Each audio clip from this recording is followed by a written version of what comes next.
Welcome to Moments with Marianne. I'm so delighted we're spending this time here today. We have a very inspiring show coming right up with special guest, Sara Schulting Kranz. And she's here today to share with us her new book, Walk Through This, Harness the Healing Power of Nature and Travel the Road to Forgiveness. Now, did you know that spending time in nature can help heal past trauma? Today, our special guest, Sara, shares with us how to do just that.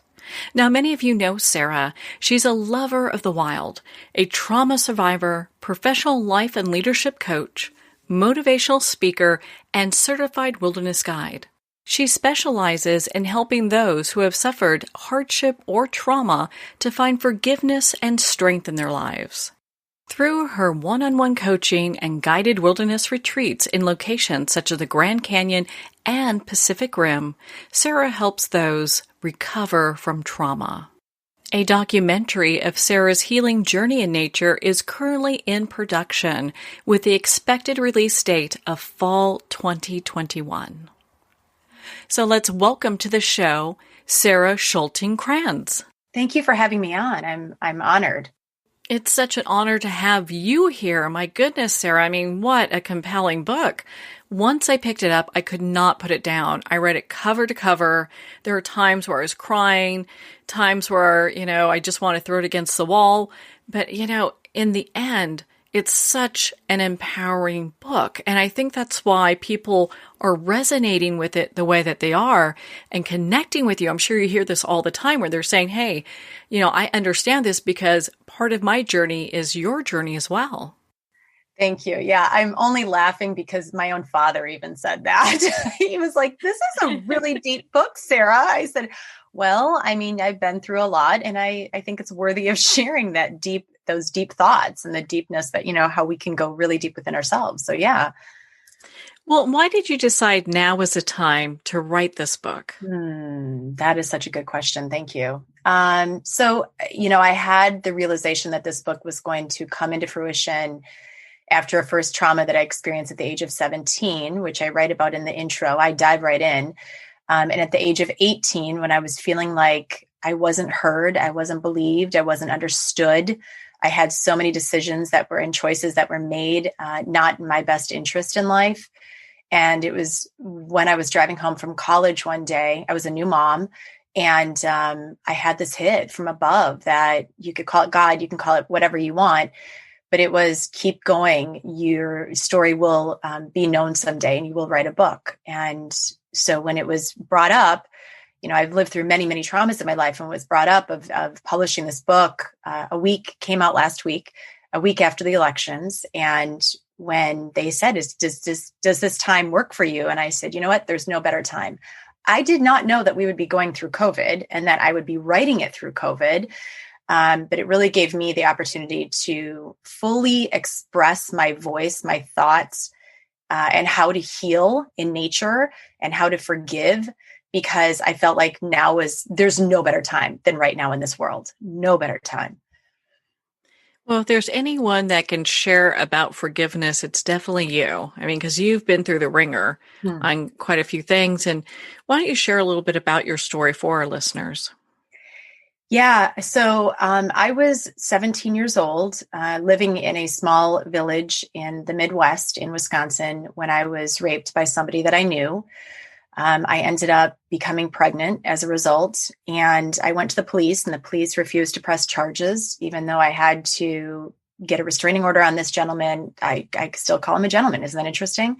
On this man. And I had I actually chose to birth my son. I chose to keep my son. And what's interesting is because the police didn't believe me, so many other people didn't believe me either. And I even had, when I was in the hospital, I even had a nurse come in and say to me, we're ready to take your child to foster care. And I didn't even know anything about that. I had no idea my child was actually being placed up for adoption behind my back. And so there was this time in my life where I really had to find my voice and realize that the first person to believe in is myself. Even when nobody else I felt was believing me. Okay, just so to make it very clear, my family was amazing. My family really were. They were the rock and the foundation of everything. My mom would walk me down Main Street in my village, and she would say, just hold your head high. People will believe you someday. Just keep taking every step forward. And that's how this book actually came into fruition with Walk Through This. I was 40 years old. Now moving forward, I went to college and met my husband, my then, now ex-husband, when I was in college. And I was 40 years old when I found out that he had been betraying me for 14 of 17 years of our marriage with men. And I had no idea that this other double life was happening within him. And the interesting thing is that the moment that he told me, the moment that discovery happened in my life, I looked at him and I said, I want a divorce, but I will forgive you someday. And for me, I know that it was my 17-year-old voice, that voice that I learned to believe so deeply in, that came forward and actually was looking at my 40-year-old self and saying, look, I was in so much PTSD, by the way, when this happened, but my 17-year-old self came forward and said, we've been here before. We know how to get through this again. And I'll tell you, honoring my trauma from 17, that's what allowed me to survive and to thrive and to actually become the woman that I am today, now at 47. That must have been such a difficult journey, but I think it's one that many women in one way or another go through. So that's probably why your book is being so successful as it is people are they resonate with your story. Yeah, thank you. I always say that, what's fascinating about story is that we feel that we are so alone so many times. And we're working on a documentary right now. And I said this in the documentary when we were filming in the Grand Canyon, our stories matter, right? And here's the thing that's most important to remember is that by sharing our story, we are allowing other people to elevate and to transform through their own, because through our differences, we find our similarities.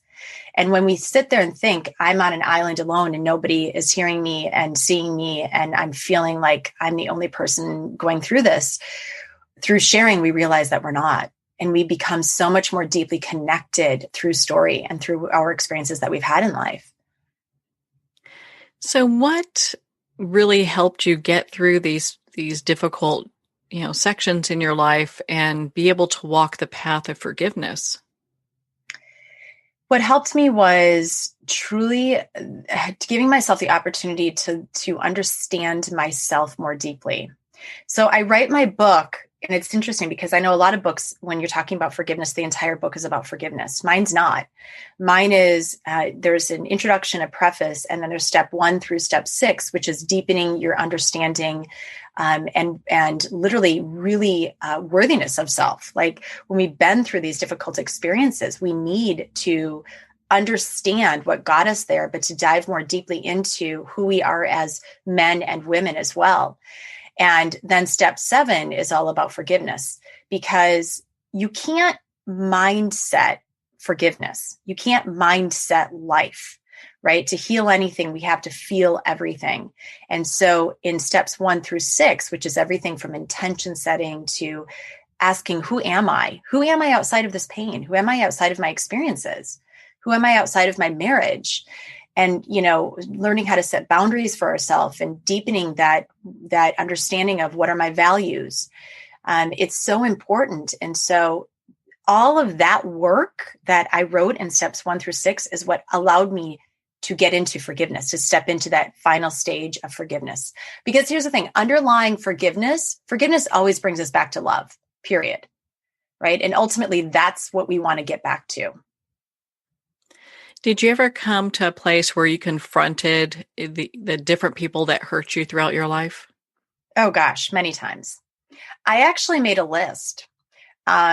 And when everything came out of this with my husband, I went down and I had a list of people that I needed to confront, because I needed to also hand back the pain that was handed to me through these experiences, and to be able to look at them and say, I forgive you, because I love myself so deeply.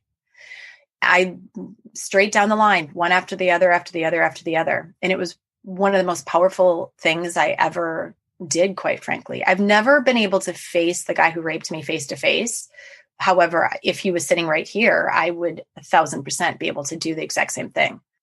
That's pretty brave, considering a lot of people would probably have a tough time being able to do that, because it's a deep wound. And a lot of times I think people think when to tell somebody you forgive them, it's almost like you're letting them off the hook in some way.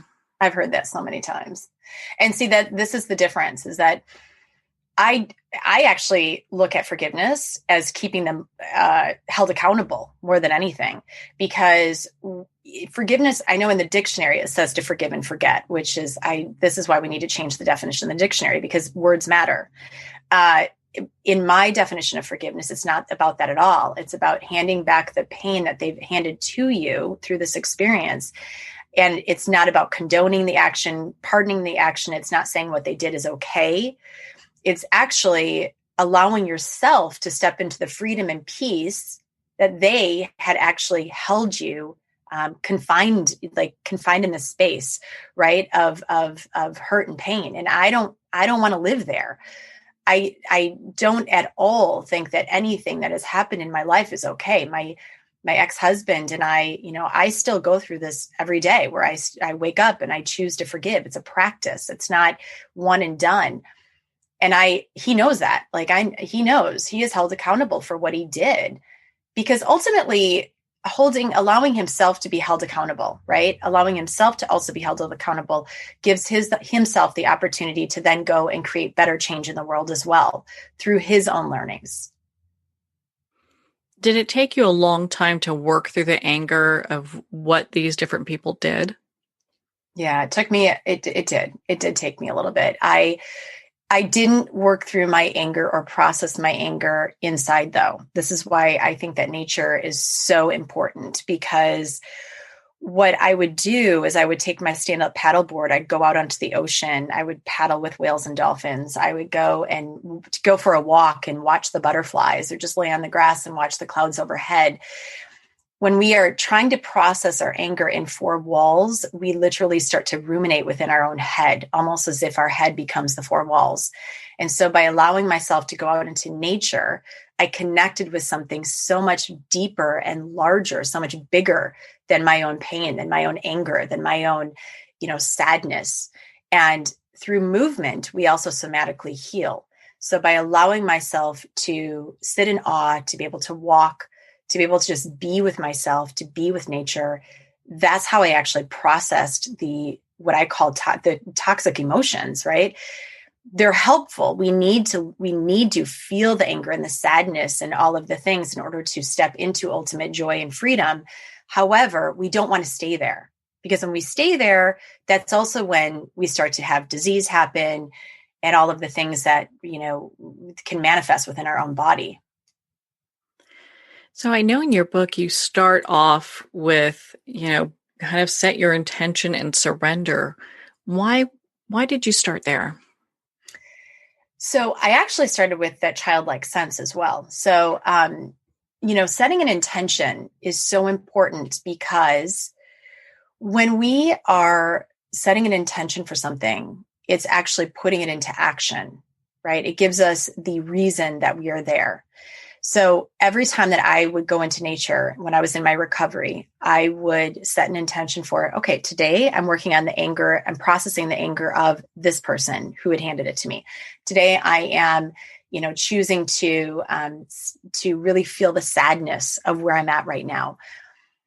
When I also created that, when I wrote set the intention and surrender piece, surrendering to the outcome is so huge, because if we are focused on the outcome, we're missing the magic of healing along the way, right?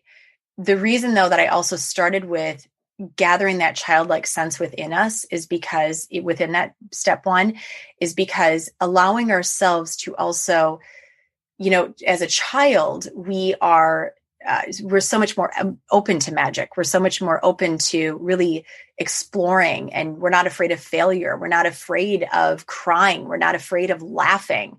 And so that's why I also started that step with go back to that child within us and bring that child forward and allow that child to also heal you, to be with you when you're in this processing state. That's so important, is to really kind of go back to where those old wounds are and Mhm. start to really work on those. Yeah, absolutely. So, when did you start? I know you talked about paddleboarding. Did you incorporate nature for a specific reason, or is it just that you felt better when you were in nature? So you added that to your healing process? So it's funny you should ask that. So when I was 17, I would go and plop my little butt down into the cornfields and I would just sit there.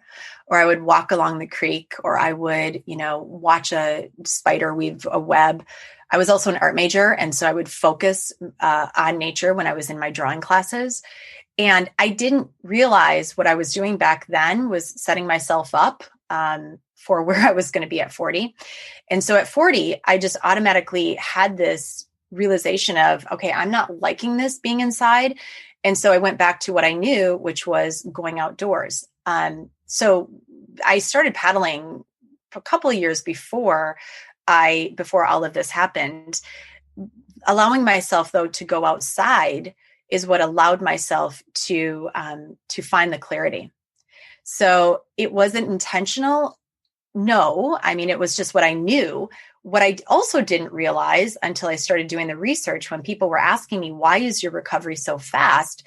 Once I started doing the research, I was realizing, oh, it's because our frontal lobe is always in action, right? When we're traumatized, we have the ruminating thoughts in the frontal lobe of our brain. We call that the executive brain. When you're in nature, that actually slows down. You start to feel awe, which is one of the number one the number one feelings that can reduce PTSD symptoms. And then the back part of your brain, the cerebellum, is allowed to rise, which is where we have clarity. And once I started researching it, I was like, oh, so this is why this is working so well. This is why I feel so much more powerful when I'm outdoors, when I'm in nature.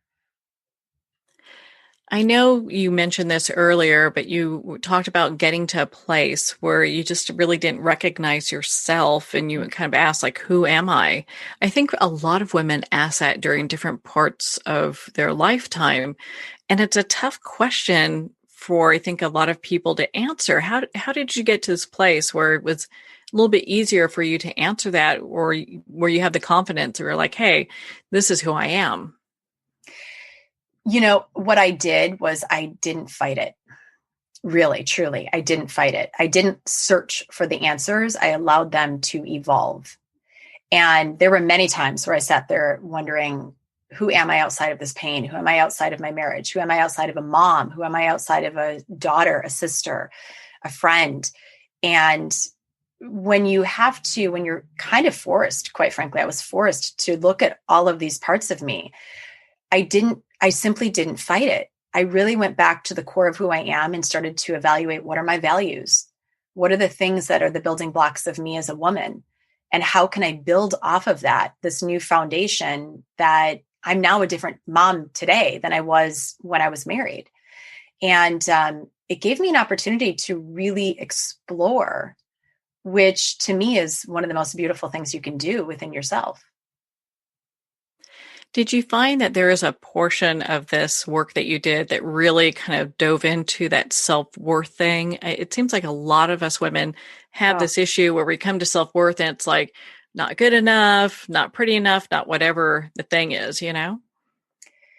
yeah. So I've been working on that. I still work on that today, because when you've been betrayed so deeply, and also I was just talking with somebody last night about this, when you have been told over and over and over again that you're wrong, right? Or that you've been manipulated into thinking a certain way. Like, I would have hits within my marriage of something doesn't feel right. And I was manipulated or gaslit into believing that my thoughts and my intuition wasn't correct. And that, of course, and I would always hear, of course, I wouldn't do this. I would never do that to you. And so you believe other people over yourself. And through this process of every day really diving into my own worthiness, I now, and also taking responsibility for the times that I didn't listen to myself, I now am so spot on with the way that I live my life. And if I feel a red flag, I know that it's a red flag. it's really truly been, though, a process every single day of, stepping into worthiness and looking at it and really diving into it. Yeah, it's so easy to kind of get lost in hearing those voices that say, oh, you'll never make it, or Mhm. you'll never amount to anything, you're not worthy of this, that, or the other. And it's interesting. It's something that most, not just women, but men have as well. It is. And it's something that I that's why I put it in my book and took an entire step for it, because everything begins with self, right? Like self-worth, self-love, self-forgiveness. I mean, literally everything, even self-deprecation. And so by allowing ourselves to look at it and say, I'm going to feed the light within me. I'm going to feed the worthiness. I'm going to feed the love. And also learning how to break those past patterns of behavior that aren't only ours, but have been generational, as to what got me here today. Where even in my generational patterns, why do I feel less worthy today than I should be? Right. And so it's about all of that. Oh my gosh, the generational patterns are a hot mess. So, Oh, you look at that and it's like you have people that there's mannerisms and responses and activity that happens that we've been just ingrained in, we just taught over and over and over again, this is the way that you do things. And it's so difficult to learn a new way sometimes. it is. It really, truly is. And I will tell you that I think it's been the biggest gift for not only me, but my sons, because I have three boys now, 29, 19, and 14. And I talk to them about this. I talk to them about how our own generational patterns have gotten us to where we're at today, and how it's our responsibility to now change those, to shift those, to break those, to alter those, to create a life that is what we truly want. And it's no, looking back, I'm not at all condoning or, lessening my family history and family of origin. I love my family. It's just that that's not how I choose to live today. Yeah, no, I understand that. I was so delighted to see that you have a chapter in your book on boundaries. And Mm. it's interesting because, while we grow up and we learn different life lessons, it seems sometimes that boundaries are some of the last things that we learn. Mm-hmm. Isn't it though? I didn't even know what boundaries were when all of this happened to me.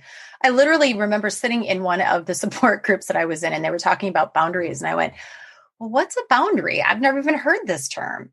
Right. And so that's why I put it in the book, because there are so many people that are so confused by them as well. They think that they're for the other person, but in reality, they're for yourself, to keep yourself safe, to be able to grow more deeply. They're so beautiful when used. Yeah, I agree with that. I mean, growing up, that wasn't terminology that we heard often. And so when boundaries came up, it's like, yeah, that's what separates, Canada and the US. And it's like, no, that's not it. That's not it at all. A little growing up needed to happen there. Yeah, I know. That's great. That's a good one. Well, and so when you look at boundaries, what part of that is something that that has shifted so much for you throughout your journey and your process? So for me, the biggest shift for me has been the energetic boundary, because as somebody, I'm an empathetic human being. I'm an empath. And I know that a lot of people, I'm sure a lot of people right now are listening to that going, oh yeah, that's me too. And so being able to protect my energy and to be able to protect who I am and be able to say, this is good for me. This is not. This is healthy for me. This is not. I'm not letting you into my space and taking my energy, or, coming in to harm me, to hurt me, to do whatever it is, right? It's such a powerful thing for me, because I feel like throughout my entire life, truthfully, there have been people that have walked in and out, and I wasn't holding a good boundary with them. And when they've done that, they've taken my energy and a part of me and used it. And it's not okay. It's not okay. It's to protect yourself. Yeah, it's so often, it's interesting as we learn and grow. boundaries and, just these different ways of being, those are things that we have to develop. It's, no one hands us a book except for your book that goes over like, hey, this is something to consider. And energetic boundaries are so important. So I was so excited that you talked about that. Yeah, definitely. Well, and then, the other thing is that sometimes when somebody is, let's just say like in a bad mood, or they're trying to project their anger or their sadness or their hate onto you, I don't want any part of that. Yeah, I like to sit in the light. I like to sit in the positive, my positive energy.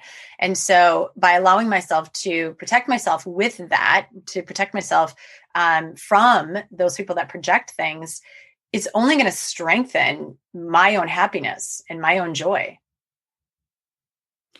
So as you have, you continue to be on this journey. I know you talk also about judgment and practicing fierce self-compassion. Yeah. What do you mean by that? That's been my word for 2020, by the way, which is really, that's why I put it in there as well. Fierce self-compassion is allowing yourself, when you are in that state of wanting to judge yourself, right? Self-judgment, because again, everything goes back to self. When you are being hard on yourself, questioning, why can't I do this? Or why is this not working for me? I always tell people, put your hand over your heart, just feel your heartbeat, close your eyes, ground yourself to the earth, and remember that we are all doing the best that we can in any given moment, you included, right? Feel your own heartbeat and remember that your heart picked you.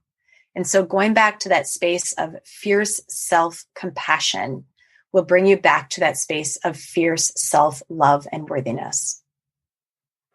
Will that help also release judgment? Oh, absolutely. Absolutely. It's always, everything is the foundation of love, right?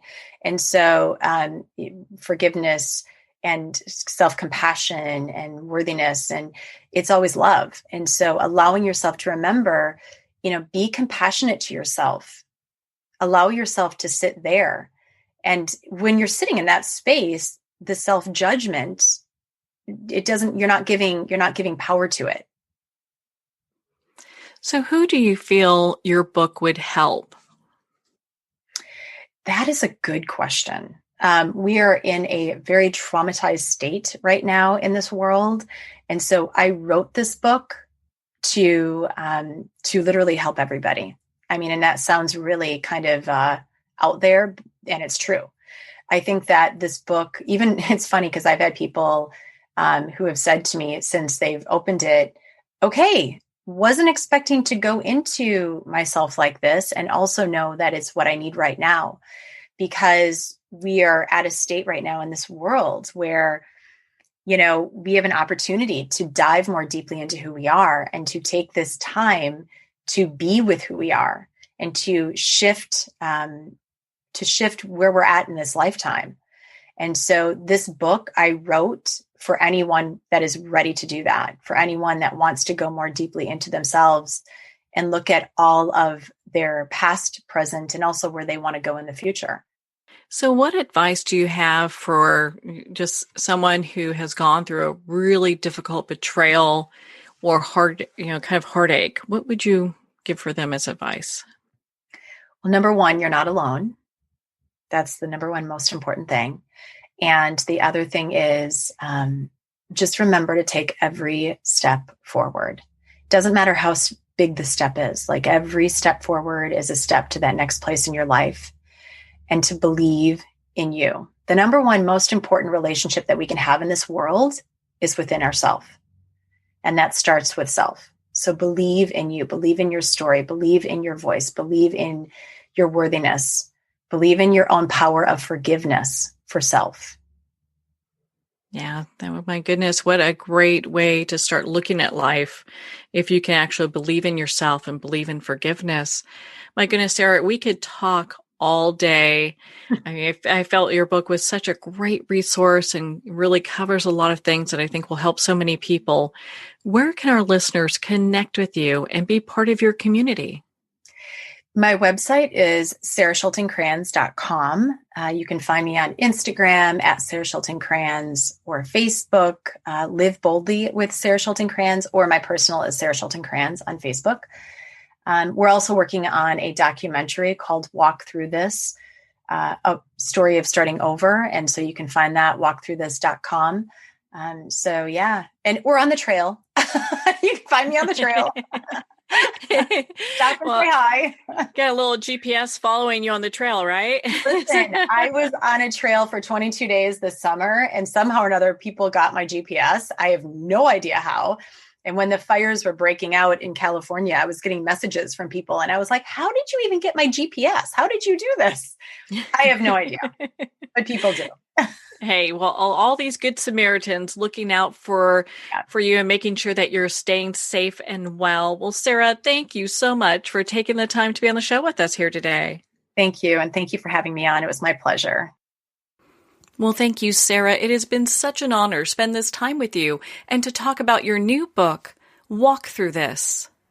Walk Through This is available at Amazon, Barnes & Noble, and all indie retailers. And if you don't see it on the shelf, ask for them to order it.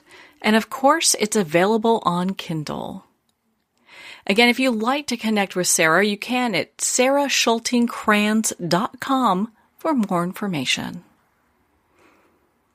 Well, we're at the end of our time today. I would like to thank everyone for tuning in. You're listening to Moments with Marianne.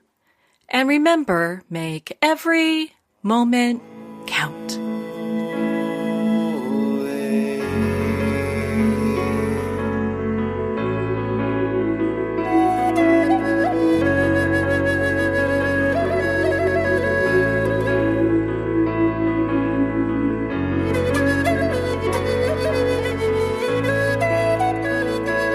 In a single moment, your life can change. Moments with Marianne is a transformative hour that covers an endless array of topics with the best of the best. Her guests are leaders in their fields, ranging from inspirational authors, top industry leaders, and business and spiritual entrepreneurs. Each guest is gifted and a true visionary. A recognized leader in her own work, and while teaching others to develop, refocus, and grow, Marianne will bring the best guest and sometimes a special surprise. Don't miss this. You never know just which moment will change your life forever. Moments with Marianne airs every Sunday, Monday, Thursday, and Friday at 8 p.m. Eastern and 5 p.m. Pacific Time. Make sure to tune in and visit momentswithmarianne.com for more information.